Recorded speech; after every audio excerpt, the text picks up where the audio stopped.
Fala galera! Será que os jogos podem controlar o comportamento? O que você pensa sobre isso? Que tal saber o que a análise do comportamento pensa sobre isso? Bora lá?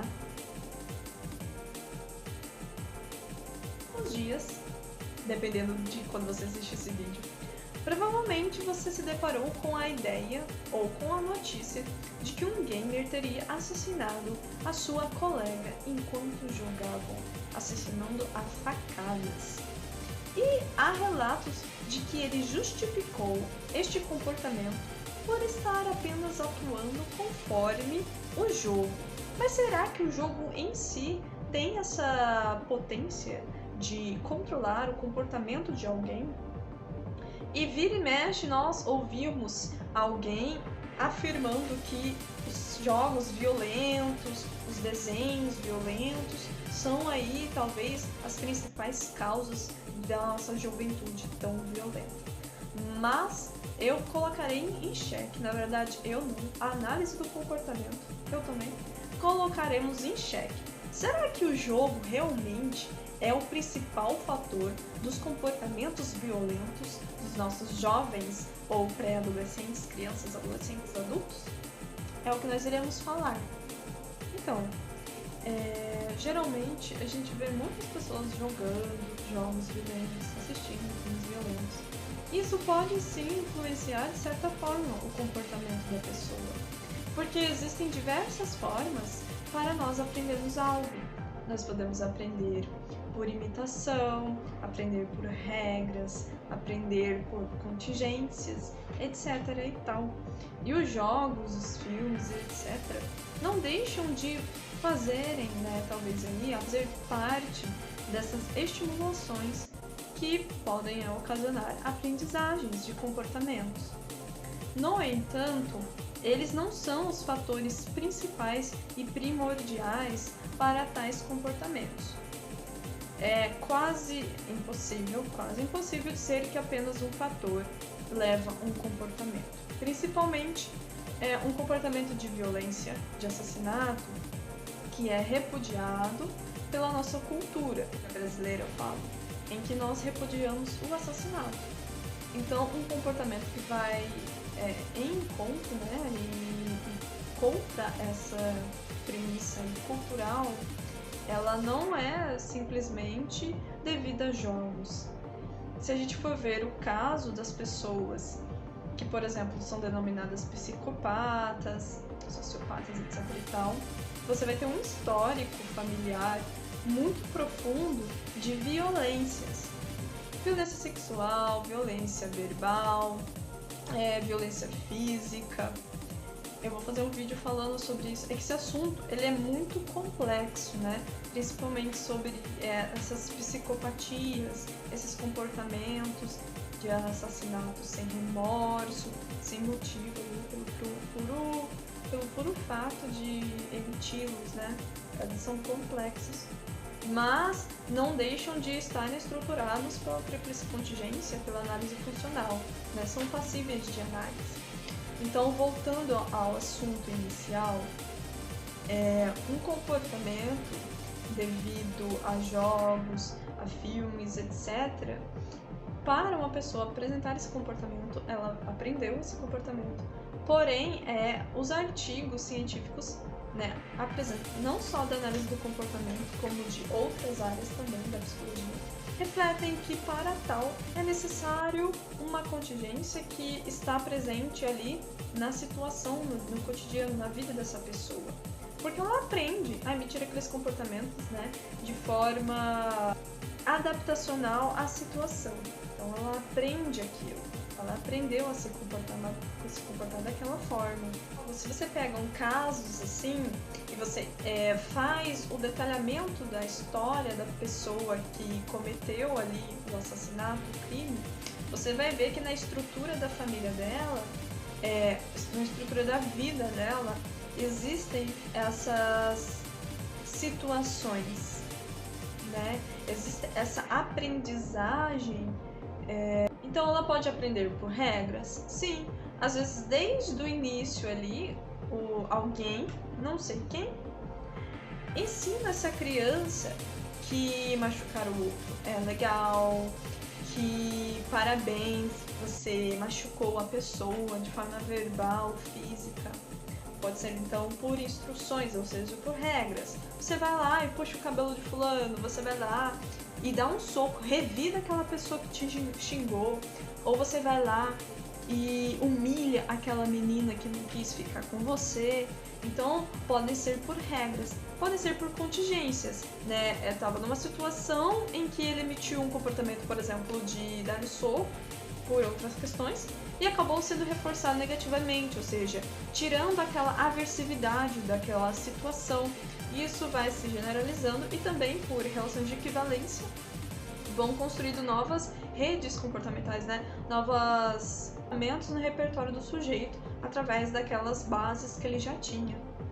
Também pode ser por imitação. Pô, eu vi que um sujeito emitiu determinado comportamento em determinada situação.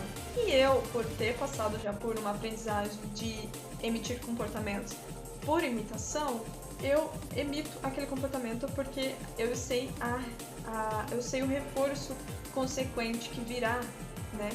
Então, quando você, psicólogo, psicóloga, ou você estudante, sei lá, se depara com situações assim, não pegue um ponto apenas. Reflita sobre toda a história daquela pessoa. Larissa, isso tira a responsabilidade da pessoa, que ela foi vítima de violência, por isso que ela emitiu. Gente, essa parte, a gente não... É claro, a gente não vai tirar a responsabilidade dessa pessoa, mas aí a gente deixa pro campo jurídico julgar, né? Conforme a nossa cultura. Larissa, você que tá então, assim, passando pano, não. Se a minha cultura, se a minha legislação diz que em casos assim a pessoa merece ser presa, então que vá, né? Eu não posso simplesmente me opor a algo assim. Eu posso, talvez, pensar como psicóloga intervenções ali para que esse caso não venha acontecer. E é por isso que é importante a gente compreender esses comportamentos para além apenas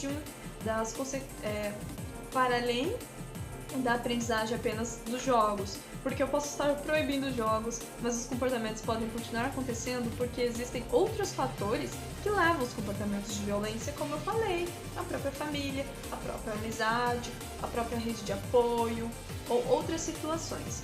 Então, levar em consideração a história dessa pessoa não é desresponsabilizar essa pessoa, mas é sim compreender os fatores primordiais para aquele comportamento, para que sejam construídas intervenções. Não somente na vida daquela pessoa, como talvez intervenções mais nacionais. Por exemplo, políticas públicas que pensam a situação da família, políticas públicas que pensam os bullying cometidos nas escolas, as violências das mais diversas, como que nós podemos ensinar uma cultura de paz, uma cultura de não violência. Então, o que eu queria dizer mais com esse vídeo, vamos resumir aqui, a pessoa que ela comete qualquer comportamento, na verdade, ela não é fruto apenas de uma situação. Principalmente no caso da violência. Se eu jogo a culpa apenas nos jogos, eu esqueço de olhar para as outras violências presentes na cultura. Então, eu não quero dizer que os jogos talvez não tenham culpa, mas eu quero facilitar com que você olhe para outras situações que podem ser as contingências, né, que facilitam determinados comportamentos, por exemplo, assassinatos, né? Como que a família, como que a cultura, quais são as situações que essas pessoas passaram, qual que é a aprendizagem. Então, facilitando aqui o conhecimento, não é que nós iremos desresponsabilizar essa pessoa, dizer que ela é vítima, etc e tal, mas sim que nós iremos compreender quais são as situações e também criar intervenções específicas, levando em consideração todas as possibilidades que levariam uma pessoa a cometer um assassinato ou algo do tipo. Por exemplo, nos tiros do Columbine, a gente não pode considerar apenas os jogos que eles jogavam, ou a música do Marilyn Manson, né? Como alguns disseram, é a música do Marilyn Manson. mas sim toda a cultura, talvez norte-americana, as situações próprias da vida daquelas pessoas, qualquer história daquelas pessoas, o bullying que sofreram nas escolas, e a partir disso a gente tem a capacidade de pensar em intervenções cabíveis, ou seja, vamos fazer uma política ali naquela escola de não bullying, de compreender a pessoa que sofre bullying, de compreender a pessoa que emite aquele bullying, porque aquilo é um comportamento aprendido. E como comportamento aprendido, a gente pode facilitar outras aprendizagens mais eficazes. A gente pode pensar em ações que faz com que esses comportamentos de bullying, por exemplo, não sejam aprendidos por outros, ou seja, não seja passado. No caso de violências como esses, né, existem possibilidades de aprendizagem ali. E por ser assim, nós conseguimos talvez reverter aquele processo ali de emissão de comportamentos violentos, como também podemos prevenir e promover saúde mental na nossa cultura aí, no nosso Brasil, e pensar em possibilidades mundiais, né? Então o que eu queria dizer aqui com esse vídeo é mais sobre isso, é mais abrir o seu olhar para conseguir enxergar as diferentes situações que podem levar a comportamentos violentos, ou seja, não jogar a culpa somente nos jogos, mas olhar para si, olhar para a cultura em que estamos, para ver os fatores que provocam esses comportamentos, os fatores que possibilitam a aprendizagem desses comportamentos.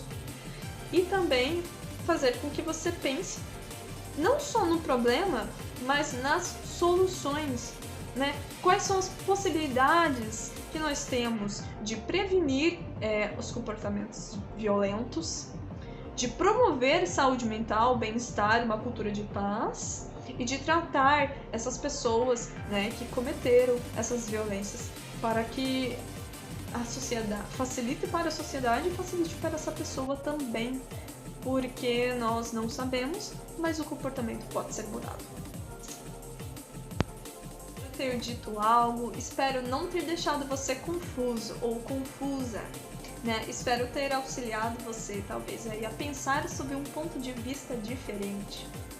E espero também não ter dito muita bobeira, mas caso eu tenha dito algo que está errado, você pode ficar à vontade aí para me corrigir. Não há nada e nem ninguém que esteja isento de correções, então pode sentir-se à vontade neste canal para corrigir e dar suas sugestões, seus comentários.